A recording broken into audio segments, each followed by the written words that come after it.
तो कहानी की शुरुआत में हम देखते हैं कि चांग नाम का लोकल क्रिमिनल और उसके दो साथी लेक और फैट एक कपल का पीछा कर रहे होते हैं, जिनसे बचते हुए वो कपल जंगल की ओर भाग जाता है। पर जल्द ही वो गैंगस्टर्स उन्हें पकड़ लेते हैं और बड़ी ही बेरहमी से उन्हें मार डालते हैं। यहाँ से सीन शिफ्ट होता है और हमें योड और बुआ नाम का एक कपल दिखाया जाता है। ये दोनों एक दूसरे से बहुत प्यार करते हैं और समय आने पर एक दूसरे से शादी करने वाले होते हैं। हालांकि योड के पेरेंट्स उनके इस रिश्ते से खुश नहीं थे, क्योंकि बुआ एक गूंगी लड़की थी। साथ ही उसके पिता ने दूसरी औरत के लिए बुआ और उसकी माँ को छोड़ दिया था, जिससे बुआ की फाइनेंशियल कंडीशन भी खराब होती है। लेकिन फिर भी योड बुआ से शादी करने के लिए तैयार होता है। खैर, एक दिन योड और बुआ एक नदी से केकड़े पकड़कर घर जा रहे होते हैं, जिस दौरान गांव के बदमाश लोग उन्हें परेशान करने के लिए बुआ को पत्थर से मारकर भाग जाते हैं, जिससे बुआ के सिर से ब्लड बहने लगता है। इसलिए योड तुरंत उसे घर ले जाता है, जहां बुआ की माँ उसके घाव पर मलहम लगाती है और उसे रेस्ट करने का कहती है। इसके बाद वो योड के पास जाती है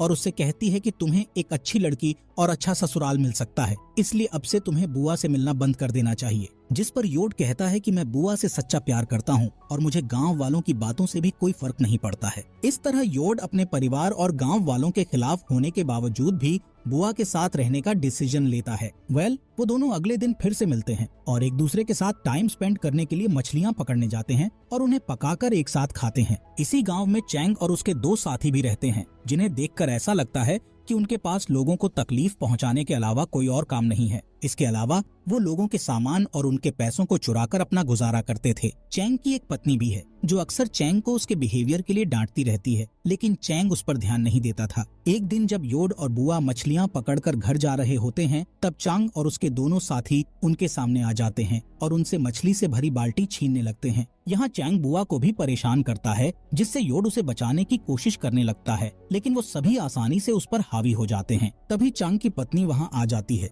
जो चांग और उसके साथियों से योड और बुआ को बचा लेती है। शाम को जब योड अपने घर जाता है, तब उसके पिता हमेशा की तरह उसे बैंकॉक जाकर नौकरी करने का कहते हैं। असल में उनका मानना था कि पैसे कमाने के लिए योड का बैंकॉक जाना बहुत जरूरी है, लेकिन योड का कहना था कि वो शहर में रहने की बजाय गाँव की शांति में रहना पसंद करता है। अगली सुबह हम एक बौने चोर को देखते हैं, जो एक दुकान से केले चुराकर भाग जाता है। इसी दौरान बुआ भी केले लेकर उस दुकान के पास से गुजर रही होती है, जिससे दुकानदार बुआ को चोर समझकर उसे बुरा भला कहने लगता है। बेचारी बुआ गूंगी होने के कारण अपनी बेगुनाही साबित नहीं कर पाती और रोने लगती है। इसी दिन योड की माँ बुआ की माँ से मिलने आती है और उससे कहती है कि मैं एक गूंगी लड़की से अपने बेटे की शादी नहीं कराऊंगी, इसलिए तुम बुआ को मेरे बेटे से दूर रखो। इधर बुआ भी ये सब बातें सुन लेती है, जिससे वो बहुत दुखी हो जाती है। इसके बाद बुआ खेत की ओर चली जाती है और रोते हुए सोचती है कि आखिर पूरा गांव उससे नफरत क्यों करता है। थोड़ी देर बाद योड वहां आता है और उसे गले लगाकर वादा करता है कि मैं कभी भी तुम्हारा साथ नहीं छोड़ूंगा और जल्द ही तुमसे शादी कर लूंगा। जिसके बाद वो दोनों मछली पकड़ने के लिए निकल जाते हैं। यहाँ योड मछली पकड़ने के जाल को ठीक कर रहा होता है, जिस दौरान चांग और उसके साथी वहाँ आकर बुआ को किडनैप करके उसे जंगल में ले जाते हैं, जहाँ चांग जबरदस्ती उसके कपड़े उतारने की कोशिश करता है, जिससे बुआ उससे लड़ने की कोशिश करती है, लेकिन वो तीनों लोग बुआ को बुरी तरह पीटते हैं। इस बीच जब योड को कहीं भी बुआ दिखाई नहीं देती, तो वो उसे आसपास खोजने लगता है। तब उसे बुआ की एक स्लीपर मिलती है, जिससे उसे एहसास होता है कि बुआ खतरे में है, इसलिए वो जंगल में जाकर उसे ढूंढने लगता है। जिसके बाद वो देखता है कि चैंग और उसके साथी बुआ पर बेरहमी से हमला कर रहे हैं, इसलिए वो बुआ को बचाने के लिए तीनों गैंगस्टर से लड़ाई करता है। पर वो तीनों गैंगस्टर्स आसानी से योड पर काबू पा लेते हैं और उसे मार मार कर घायल कर देते हैं। इसके बाद चैंग बुआ के साथ जबरदस्ती करता है और फिर वो गैंगस्टर्स उन दोनों को मारकर जंगल में कहीं दफना देते हैं। रात होने पर जब बुआ घर नहीं लौटती, तब उसकी माँ को उसकी बहुत फिक्र होती है, इसलिए वो अगली सुबह योड के परिवार से मिलने जाती है, जहाँ उसे पता चलता है कि रात से योड भी घर पर नहीं लौटा है।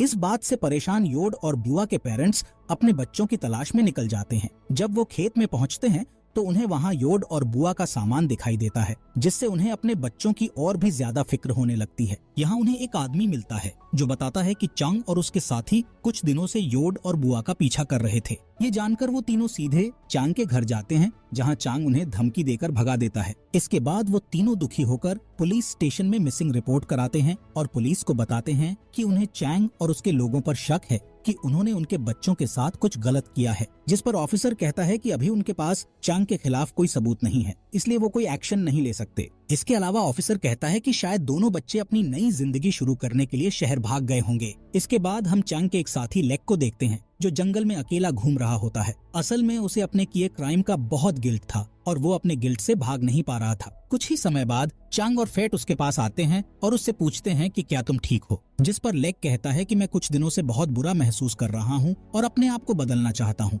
इसके अलावा वो चांग और फेट को भी बुरे काम छोड़ने का सुझाव देता है। ये सुनकर चांग को उस पर गुस्सा आ जाता है और वो अपनी गन निकालकर लेक पर तान देता है। यहाँ चांग लेक से धमकी देते हुए कहता है कि अगर पुलिस को हमारी करतूतों के बारे में पता चला तो मैं तुम्हें जान से मार दूंगा। अब तीनों शिकार करने के लिए जंगल के अंदर चले जाते हैं। जब वो जंगल में जानवरों को ढूंढने की कोशिश कर रहे होते हैं तब अचानक से उन्हें बुआ की आत्मा दिखाई देती है, जिससे वो सभी बुरी तरह डर जाते हैं और जंगल से भागने के लिए मजबूर हो जाते हैं।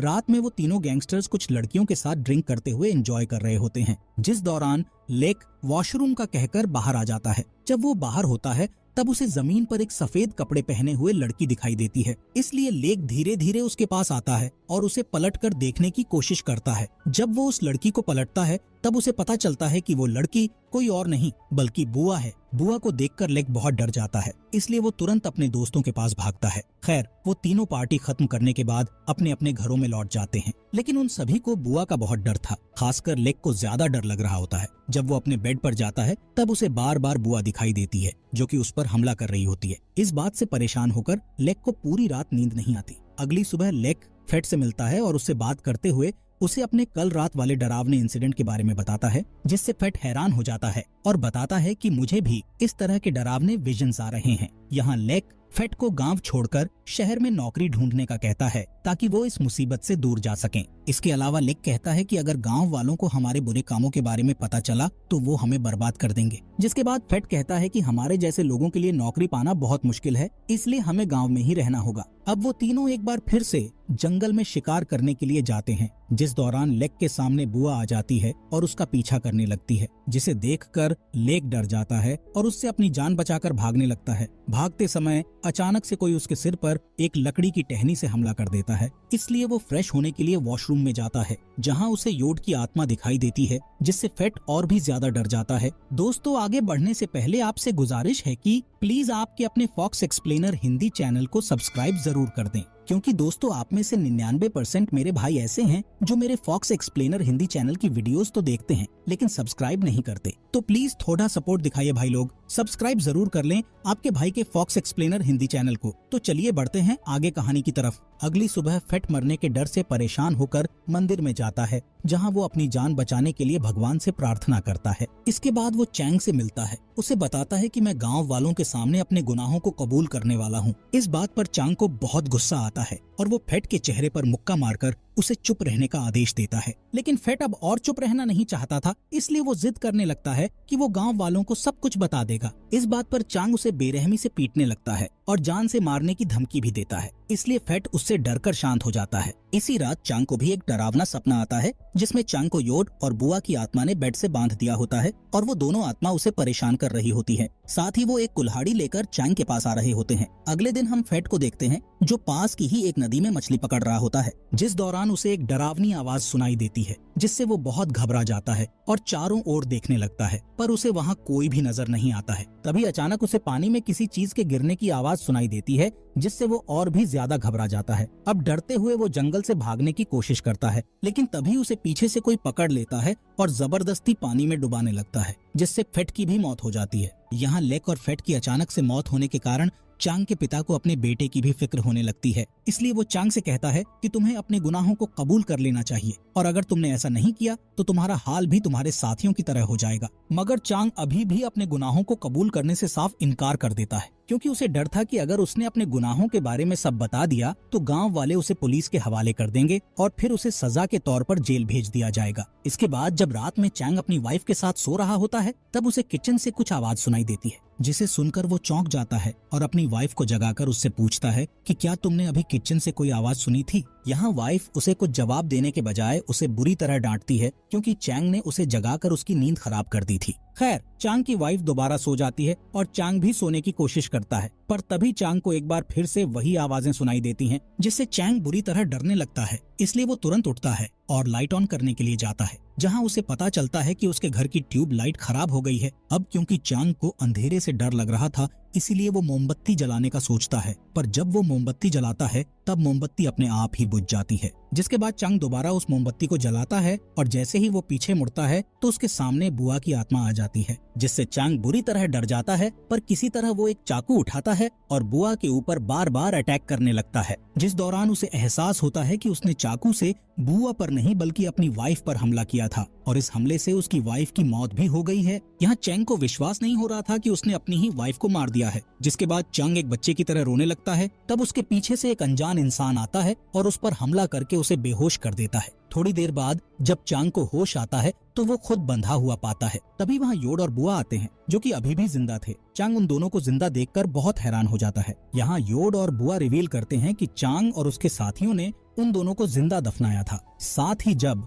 वो तीनों उन्हें दफनाकर चले गए थे तब कुछ ही समय बाद बारिश होने लगी थी, जिससे योड और बुआ को होश आ गया था और किसी तरह उन दोनों ने गड्ढे से बाहर निकलकर खुद को बचा लिया था। जिसके बाद उन्होंने एक दूसरे की मदद करते हुए अपने घावों की देखभाल की और कई दिनों तक जंगल में रहने का फैसला किया, ताकि जब वो पूरी तरह से ठीक हो जाए तो वो चैंग और उसके साथियों से अपना बदला ले सकें। कुछ दिनों के बाद वो दोनों पूरी तरह से ठीक हो गए और उन्होंने अपना बदला लेना चालू कर दिया। असल में दोनों को समझ आ चुका था कि अगर उन्हें बुराई को खत्म करना है तो उन्हें बुराई का सहारा लेना होगा। खैर, तब से ही दोनों ने बदला लेने के लिए अपने दुश्मनों को परेशान करना शुरू कर दिया था और फिर उन्हें एक एक करके मार डाला था। योड और बुआ की पूरी बात सुनने के बाद चंग उनसे अपनी जिंदगी की भीख मांगने लगता है, पर वो दोनों उसकी कोई भी बात नहीं सुनते और उसे जान से मारकर अपना बदला ले लेते हैं। इसी के साथ ये मूवी यहीं पर खत्म हो जाती है।